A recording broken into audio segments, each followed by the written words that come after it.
Hello guys, welcome back to my channel. Good morning. কেমন আছো? আশা করি আমার সকল বন্ধুরা খুব ভালো আছো।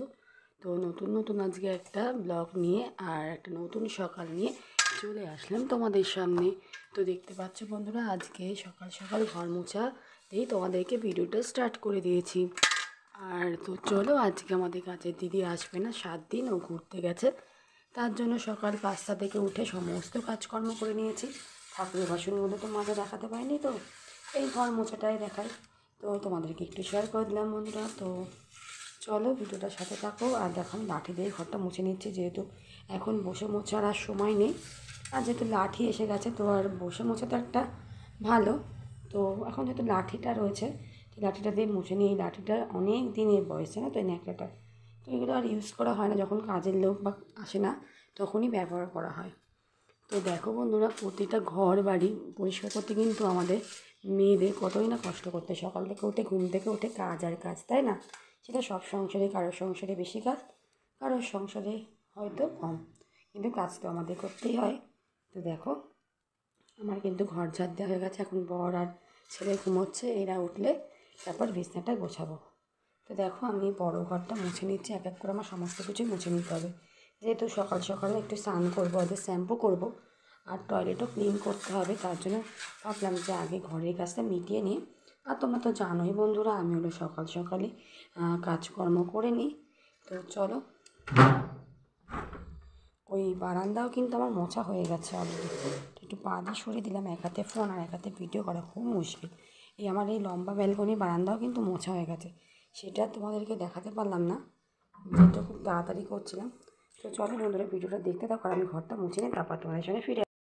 দেখো বন্ধুরা, আমি তো ঘরটা মুছে নিয়ে স্নান টান করে নিয়েছি, সমস্ত কাজ করে চলে এসেছি ঠাকুর ঘরে। পুজো করা হয়ে গেছে, তোমাদের একটু শেয়ার করলাম। আর এখন বাটাটা সরিয়ে দেবো, যেহেতু পুজো করা হয়ে গেছে আর আমি সমস্ত কাজগুলো করে নিয়েছি। এবার চলে যাবো রান্নাঘরে। তো চলো, তারপর তোমাদের সামনে ফিরে আসি। প্রথম পৌষ মাস শেষ হয়ে গেল, আর নতুন মাস পড়ে গেল, মাঘ মাস। তো দেখো আজকে কেমন হাওয়া দিচ্ছে, ঠান্ডা বেশ ভালোই আছে। আর এদিকে দেখো, আমার বরের আমাদের সমস্ত জামাকাপড় কেচে মেলে দিয়েছি। এবার এগুলো দেবো ওই পাইপটার ওপরটাতে, তাহলে ওদিকে রোদে শুকিয়ে যাবে। তো চলো দেখতে থাকো, আমি ওটির সাথে থাকো, কন্টিনিউ করতে থাকো। আর কী কী করি সমস্ত কিছু শেয়ার করতে চলো। রোদ্দুরও আছে দেখো, চলো। Welcome back to my channel. Good morning. এখন বাজে 10:30। এখন তোমাদের মর্নিং জানাচ্ছি। সকাল থেকে আজকে কোনো ব্লগ স্টার্ট করতে পারি, যেহেতু আজকে সকালবেলা প্রচণ্ড কাজের চাপটা বেড়ে গেছে। যেহেতু কাজের দিদি এখন আসবে না 7 দিনের মতন, তো তার জন্য সমস্ত কাজ করছে। আর এদিকে দেখো, সমস্ত কিছু গুছিয়ে নিয়েছি, দেখিয়ে দিচ্ছি। এদিকে গুছিয়ে নিয়েছি। আমি সকালবেলা ব্রেকফাস্টও করে নেবো, করিনি এখনও। রুটি বানিয়েছি, তরকারি বানিয়েছি, ওগুলো এখন খাবো সকালবেলা। তারপর তোমাদের সঙ্গে ফিরে আসার কাছাকুচি করছি, সেগুলো তো ছাদে রয়েছে। তো চলো দেখতে থাকো আর ভিডিওটার সাথে থাকো। দেখো, সকাল সকাল ব্রেকফাস্ট নিয়ে চলে এসেছি, রুটি আর তরকারি। তো চলো খেয়ে নিই, তারপর তোমাদের সঙ্গে ফিরে আসছি বন্ধুরা। তো চলো দেখতে থাকো। দেখো বন্ধুরা, চলে এসেছি। নিরামিষ আজকে শুক্রবার, তো বেগুন ভাজা হবে, তাই লবণ হলুদ মিষ্টি মাখিয়ে রেখেছে শাশুড়ি মা, আমি কেটে দিয়েছি। আর এদিকে দেখো মটরশুঁটি, এক বাটি নেওয়া আছে মটরশুঁটি। আর এদিকে দেখো জিরে পেস্ট করে রাখা হয়েছে। আর এদিকে দেখো আলুটাকে সেদ্ধ বসিয়ে, নতুন আলুর দম হবে। তো নিরামিষের দিনে এই আলুর দম খেতে খুব ভালো লাগে, নতুন আলু। আর যেহেতু আজকে শুক্রবার, তার জন্য আজকে টক দেওয়া যাবে না। তো চলো বন্ধুরা, রান্নাবান্নাগুলো সেরে নেওয়া যাক, তারপর তোমাদের সঙ্গে ফিরে আসছি।